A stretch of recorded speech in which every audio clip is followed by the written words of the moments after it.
The approach to my talk, based on work done by Luan Staphorst as the principal researcher and I on a National Research Foundation project, in relation to the theme of anti-racism, focused on possible tentative, of course, alternative modes of studying the university, given the fact of how universities are entangled with the emergencies of the day and the emergency of itself.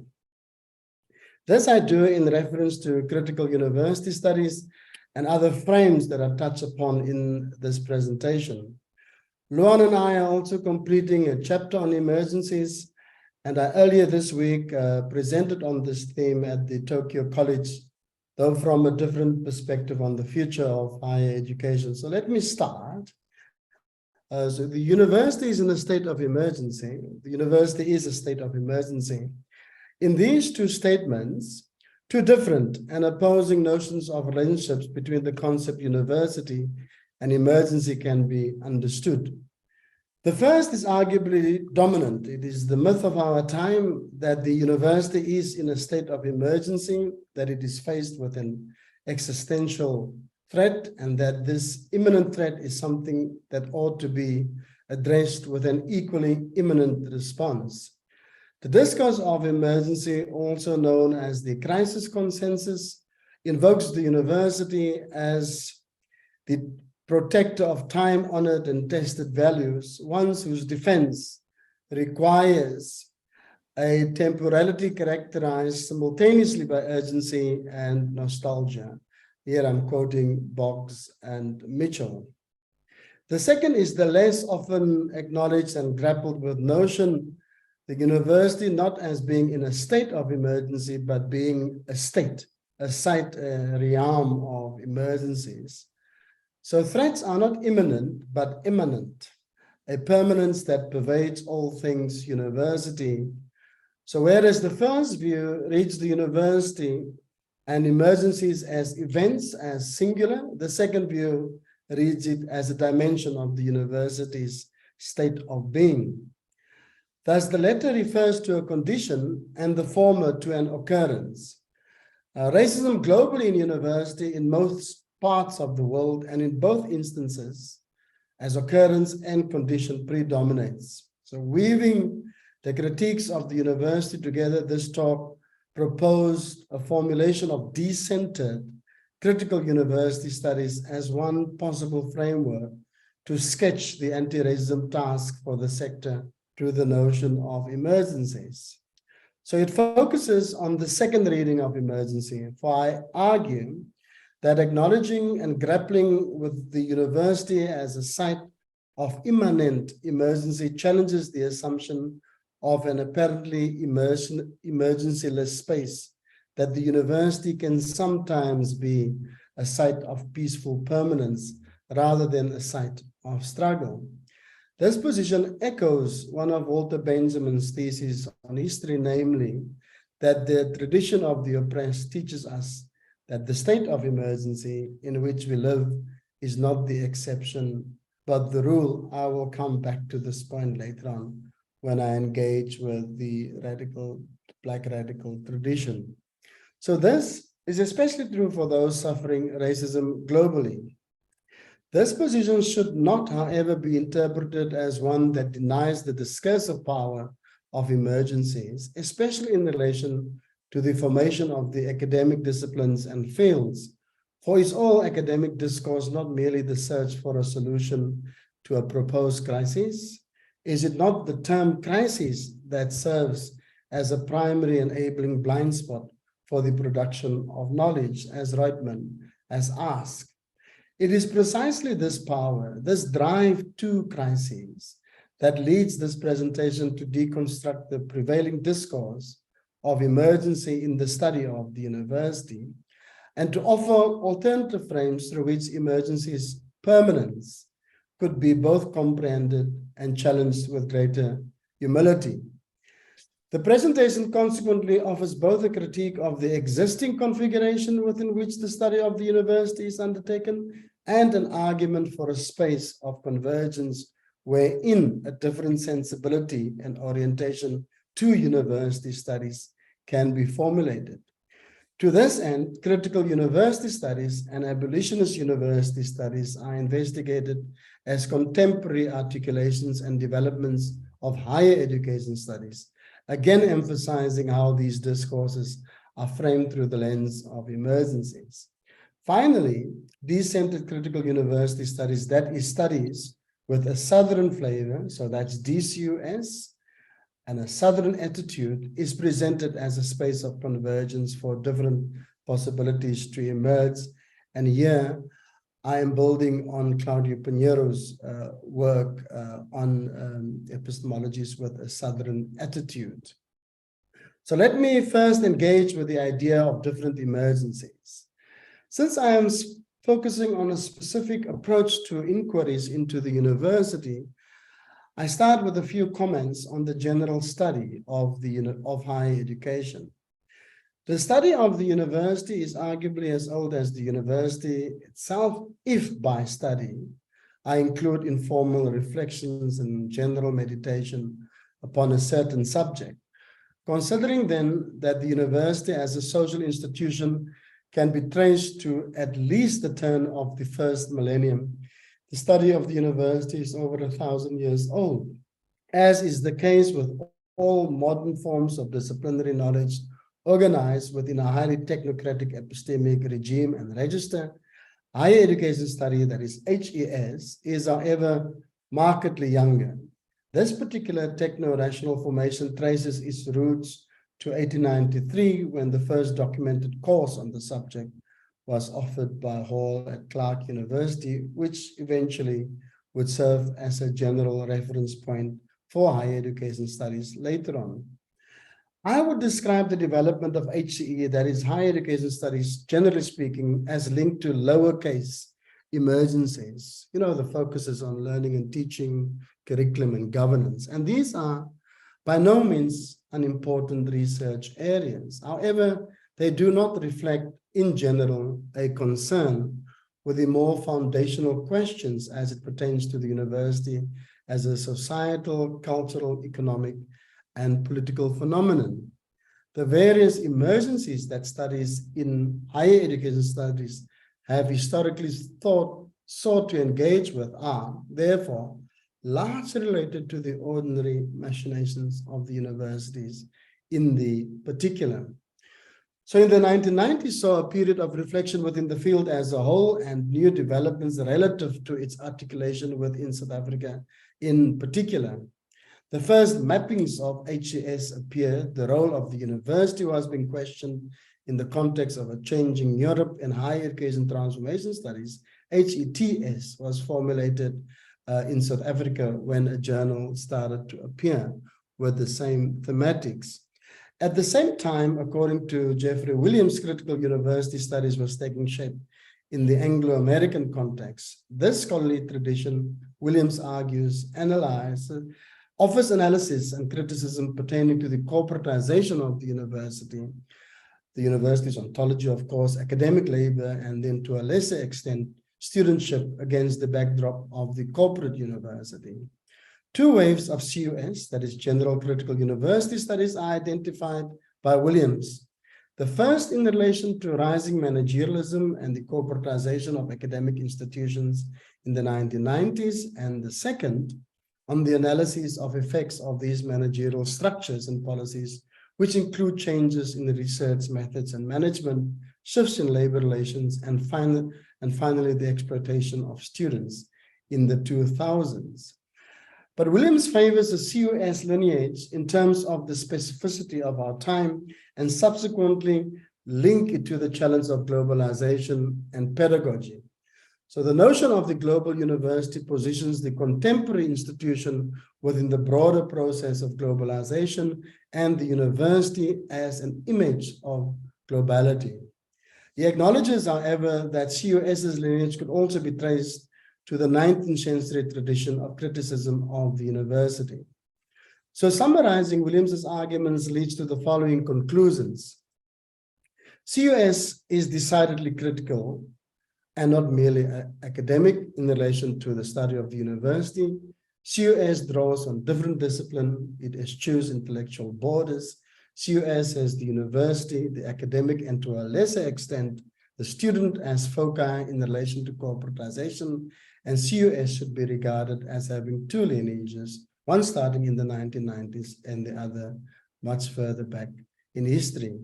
In this sense, it echoes the discussion around the conception and development of higher education studies as a broad field of study, so it exhibits the potential to be dated relative to any particular text deemed critical. So while most scholars within the CUS subdiscipline follows the demarcation of Williams and its characteristics, the primary criticism of CUS has come from abolitionist university studies, a subfield I'm sure you are familiar with, especially in relation to the work done by Moten and others on the undercommons and the university. So abolitionist university studies, through writings of Boggs and others, position CUS as fatally flawed unless it adopts an abolitionist stance. As discussed, the discursive frame of CUS is one which regards the change of and in universities in line with neoliberal corporate models as dangerous, which we all can agree to, detrimental to the nature of the university, and therefore worthy of critique. With this new university model, the model of change being read against the ideal model of the university as a public good. So abolitionist university studies, however, argues that this is a false premise on which CUS is built. The university as a public good, as a historical phenomenon, never existed. So referencing Boggs again, CUS' understandable interest in critiquing the new liberal backlash against the mid-20th century public university can only be secured by discursively inflating the democratic potentiality, righteousness, and innocence of the university. It thus relies on a periodization and on a set of geopolitical parameters that produces the appearance of justice by cropping out the violence constitutive of the institution itself. The university has therefore, argues the abolitionist group, always been entangled with socially unjust and exploitative processes and structures, and importantly, actively created and further such processes and structures. Now, there's an abundance of literature, especially on universities in the North America, on the role that universities plays both in the context of slavery, colonialism, and so forth, but also in other parts of the world, including South Africa. So a central part of the abolitionist approach, therefore, is offering ideas of an alternative university, an abolitionist university, where the forms of discrimination and unjust practices that is characteristic of the university that is not facilitated to exist. There is therefore an imperative to imagine an entire different ontology for the university as an institution. So reflecting both on CUS and on AUS, that is Critical University Studies and Abolitionist University Studies, I could highlight two important similarities. Both are ostensibly linked to the notion of emergency. The first, CUS, follows a logic of an emergent emergency with corporatization as primary symptom. The task of CUS is therefore to offer criticism of this emergency and thereby revert back to a period before the emergency became prevalent. So the good university once existed in that formulation of university studies. It's just a matter of going back there. On the contrary, abolitionist university regards the university as perennially tied to emergencies. It is irredeemable and should be abolished and reinvented. Yet an abolitionist approach to the university rests on a new abolitionism, and abolitionist studies is a highly, highly productive theoretical frame to look at the university. So it's a positive world-making one that lurks in the university undercommons. And of course, these examples you can get in all kinds of universities already. One would call and say what Bonihoni will term holding spaces. Also following some of the work of Hannah Arendt, coming through some of the work I think is in psychology. So this reading of abolition is not the elimination of anything, but rather a mode of approaching of study of and relationship to the university through a combination of social critique and a willingness to struggle, to think and build the impossible within the university.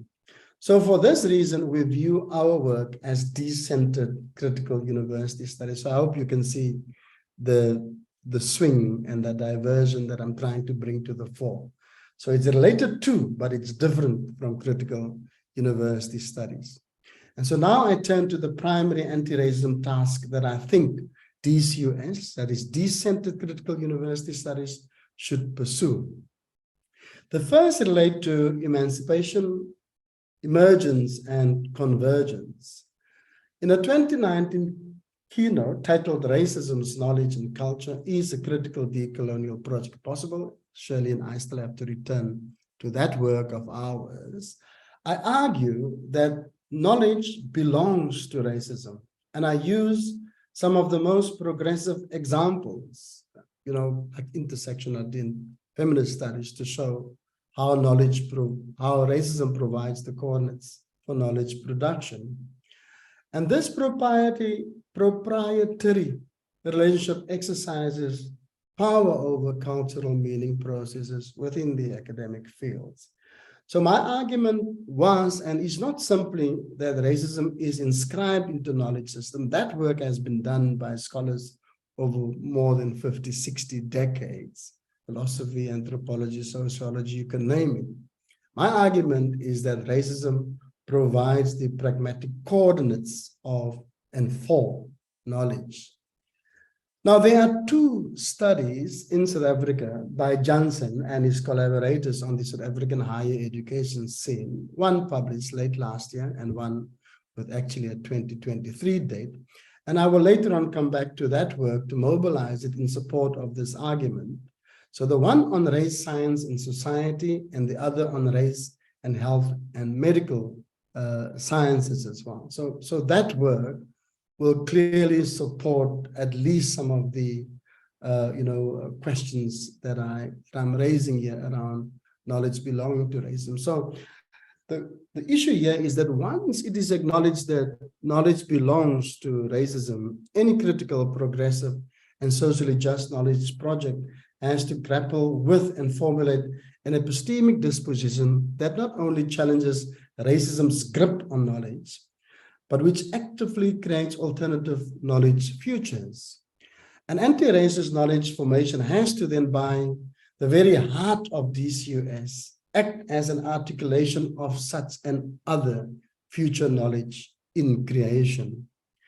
In formulating this future knowledge and in rejecting in particular the emergencies saturated discourses of fields of higher education inquiry, I argue for DCUS to function as a space of emancipation, emergence, and convergence. Importantly, these characteristics or principles cannot be read as autonomous facets of DCUS. They constitute rather interrelated and codependent dimensions of the field with the capacity in relation to both knowledge and to praxis. Firstly, it should be acknowledged that emancipation is a concept with a long and fraught history. The use of the term is primarily influenced by the work of Rancière and Mbembe. The dominant frame through which emancipation has been formulated, as we all so well know, in critical theory was in relation to false consciousness and ideology, which are central themes through within Marxist analyses.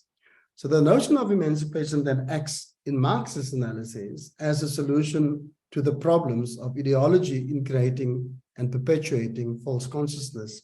This is, Rancière argues, a misguided understanding of what emancipation ought to achieve and how emancipation is constituted as a discourse. For he further argues that the notion of emancipation as a counter to both ideology and false consciousness is one that assumes emancipation in the singular as tied to a univocal truth. Emancipation then, in this particular analysis of Rancière, becomes a tool in service of establishing hegemony through a truth supposedly silenced under the weight of ideology, where one searches for a hidden beneath an apparent, a position of mastery is established. Now, this relationship, Ranshi argues, between the supposed emancipator and emancipated leads to a new relation of dependency rather than a relationship of rupture. This is, as Mbembe argues, a form of emancipation negation without autonomy that has led to reduplication and new forms of servitude. In this way, servitude survives the process of abolition. Emancipation then, having produced the exact inverse of what it wanted, the object-related side of existence remained permanently present. The recovery of the self by the self did not take place. And that is, in particular, a criticism that one can lodge against some of the newer forms of critical studies that are coming through. Secondly, by emergence, I refer to a critical orientation towards the emergent, the becoming of knowledge formations. When reading the history of discourse of emancipation critically, like in the case of Mbembe or Ranshi, for example, it becomes clear then that what emerges from hegemonic conceptions of emancipation is something arguably quite alien to what we originally intended. So the new form of servitude that Mbembe alludes to as surviving abolition points to what emerges as of critical importance. So in a word, what emerges should be open to the very critique that we apply to those frames that we are disagreeing with, because we can literally produce it in the same image. Many examples of those. In relation to my conception of critical university studies, the emergent dimension of both the critical fields which I mobilize and build upon, and the varied forms of both knowledge and culture formations that are constituted as a result of CUS should neither tacitly nor uncritically be accepted as good unto itself because it has good intentions. Remaining vigilant of what emerges, therefore, what would allow for a sustainable and relevant critique is a much sharper focus on what it is that we produce as alternatives. Here I follow Freire's twin conception of the emergence of consciousness and the critical intervention in reality. The one cannot be enacted without the other. Further, my notion of the emergent is linked to the idea of the plastic university in relation to higher education. Some of you know my work in that regard. Flexible, moldable, pliable, with an inscribed transformative ability rooted in the nature of the knowledge and the disciplines with which we work. So there's that particular tension in my work, that knowledge belongs to racism, but it has the capacity to free itself from it depending on how we work with it, because it has plastic capacities. It is this belief in the plasticity of knowledge that leads me for the abolition of the university in boxes term, like a remaking, and a refusal to return to a mythical past utopia of the university. So that is to argue for the critical creation for the emancipatory emergence of the future and of the future university. Thirdly, my conception of convergence is primarily influenced by Nyomjo's twin conceptions of conviviality and incompleteness. Here, conviviality is the recognition and provision for the fact that reality is incomplete, and if incompleteness is the normal order of things, natural or otherwise, conviviality invites us to celebrate and preserve incompleteness and mitigate the delusions of grandeur that comes with ambitions and claims of completeness. These grand claims that we sometimes make. There's a strange connection between that and colonial logic. Through a conception grounded in conviviality and incompleteness, DCUS is regarded as a field of convergence of various critical traditions. And this is not different from what our VC has in mind, on convergence as a space for creating the unprecedented, when she quotes Premeses Lalu's work. So advancing incompleteness is a key anti-racism strategy, since incompleteness is a precondition for epistemic justice. And epistemic justice sets up the possibility for a decolonizing form of knowledge. The root of racism's interface with colonization resides in the logic that the colonizable subject must appear as completed to crowd out the spaces within which justice needs to take root. That is, a complete subject is fully known in its colonizability. So any possibility for an inscribed demand for justice within the subject is negated. The necessary incompleteness of knowledge, a key tenet of DCUS that inaugurates the incompleteness of the subject, does not feature in colonial logics. Rather, this incompleteness is converted into an illusion of completeness via theology's principle that the world is complete, although this is exactly what's impossible and incomplete, as George Bataille has taught us a few decades ago. So this principle dovetails with the logic of modernity. That is the principle of completeness. Because of this illusion, colonial violence takes on legitimated material form historically and contemporarily. The colonizable subject, the oppressed and the unfortunates, are constructed as such to erode its capacity to carry a demand for justice. The subject does not have vacant spaces of and for becoming. It is complete and therefore colonizable. The notion of emancipation, emergence, and convergence are then meant to work against this notion of completeness, to wrench open the space for anti-racism praxis. So when Mbembe notes that there is no agreement today. Dr. Keet, sorry, I just wanted to say we just have 5 minutes. 5 minutes, then we can go on to the Q&A. Oh, okay. So I thought I had 40 minutes, isn't it? And I've timed myself so well, I actually came at 35. Okay, please. Yeah. Go ahead. So when Mbembe notes that there is no agreement today about what theory is and what distinguishes from criticism, I envisage DCUS as a space that neither seeks agreement for its own sake, nor desires to erect distinction based on received understandings of field, discipline, theory, and criticism. It is only if such a radically different knowledge formation is pursued that DCUS could be regarded as possibly serving anti-racist futures. The second anti-racism task of DCUS relates to the Black radical tradition, decolonial theory, and Africanization. So perhaps I'm reading the wrong text, as sometimes think, but I've always wondered about why it is that the Black radical tradition and its accompanied scholarship do not feature strongly enough in the South African intellectual scene. Pedro, you would agree with me on that one. So the argument of conversion suggests that these knowledge traditions could be drawn upon in shaping the contours of a DCUS consciousness.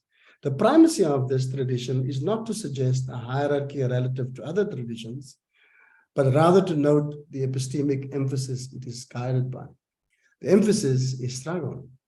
The Black radical tradition was an accretion over generations of collective intelligence gathered from struggle. In the daily encounters and petty resistances to domination, slaves had acquired a sense of the calculus of oppression as well as its overt organization and instrumentation. These experiences lend themselves to a means of preparation for more epic resistance movements, as Robertson has argued. So the epistemic import of this work is obvious. So I'm heartened by the emergence of apartheid studies in South Africa, a new field from the global South which utilizes the notion of apartheid as a theoretical framework, paradigm, heuristic, and methodology. Pedro, by the way, that is being done at your university to understand why the world is the way that it is and what can be done about it, as Nyasa Mboti, colleague of Pedro, the driver of apartheid studies, argues. For him, there is no greater case of epistemic neglect than that of the concept of apartheid. So I hope that this will draw extensively, that is, apartheid studies on the Black radical tradition as a politics rather than a pigment, a culture rather than a color, as Lipsitz argues in reviewing the book on futures of Black radicalism. In many ways, Lipsitz continues the greatest achievement of the Black community in South Africa and in many, many other parts of the world, the US and Canada, is its emergence as an aggrieved and insurgent polity committed to social justice that sets the frame for struggle epistemologies. Almost like the gift in the Yancey sense, you know. So when we position these epistemic developments as a historical dialectical epistemology in the face of challenging overcoming oppression, we could tap into struggle epistemologies as traditions that can guide us to a different type of higher education. I'm almost there, Prof. So though I am skeptical about what the decolonial turn has become in the contemporary humanities of the South, I am of the view that it can be rescued from various forms of appropriation and circularities, and it requires an internal critique of itself, guided by the Black radical tradition as an epistemic hook that touches the entire globe. Together with these epistemic frames, I position Africanization as central to DCUS. And here, I am not thinking of Africanization as the double of decolonization. Africanization is linked to the work of Ngugi, Mbembe, and others, but it's Kopano Ratele, of course, in his book, The World Looks Like This From Here, Thoughts on African Psychology, that suggests that African-centeredness and Africanization is to better locate Africa and Africans in knowledge and to produce ideas disalienating for a meaningful life in Africa. So against this backdrop, I argue for this particular decolonial Africanization nexus within which an affirmative negation can take place, to borrow a term from Roberto Esposito as well. And so here it is then, colleagues, a humble proposition that the racism emergency as condition of higher education requires, amongst others, an epistemic response, as it ties directly into diversity and equity interventions related to emergency as occurrence. In this way, Africanization, decolonization, and Black epistemologies can be thought of as traveling curricula, as Zuez has called it in relation to Edward Said's concept of traveling theory. And if it can be done in that way, it can be collectively read in service of anti-racist futures. And then the third task of DCUS, and perhaps I should skip this, relates to this chapter that I'm writing, Shirley, for this project that we're working on, the re-racialization of this African higher education system, which I think is it's a worry equally for people, in Canada, in the US, and in other parts of the world. And I know that people are highly literate on these matters as well. But safe to say that what has emerged in this African space is via different sets of conceptions, a re-racialization of the university sector that more or less the same positions to universities as before 1994 using apartheid hierarchies. But that's a particular, difficult argument or nuanced argument that I need to make there, because it arrives from a particular discourse as well. So produced by constant discursive repetition of utterances that first bound excellence and research together, and then conjoined excellence to whiteness. So as this discourse is constituted, these meanings become normalized, operationalized as indisputable facts, and the governing discourse within the sector, amidst the equity-related demographic shifts that are taking place. So the discursive union between research, excellence, and whiteness that drives the re-racialization of the university has not been dislodged across different kinds and types of universities in our country, and I'm sure in other parts of the world. So the discursive, the material, and the cultural then coalesced into racism's emergency as condition, not only of institutions, but even of systems and of sectors as well. So on this score, it seems to me like that the task of DCUS is not simply linked to the race equality imperative in our education system, but to disclosing the discursive operations of racism within the sector, inclusive, and I have to say this, of the convergence of Black and white conservatisms within our universities. So these are my speculative accounts, colleagues, and I really do not position it as a formulation or point of return, to a source of a mythical theory, but rather a provocation, for furthering a disposition towards the study of the university in service of anti-racist futures. So many, many thanks for listening. Okay.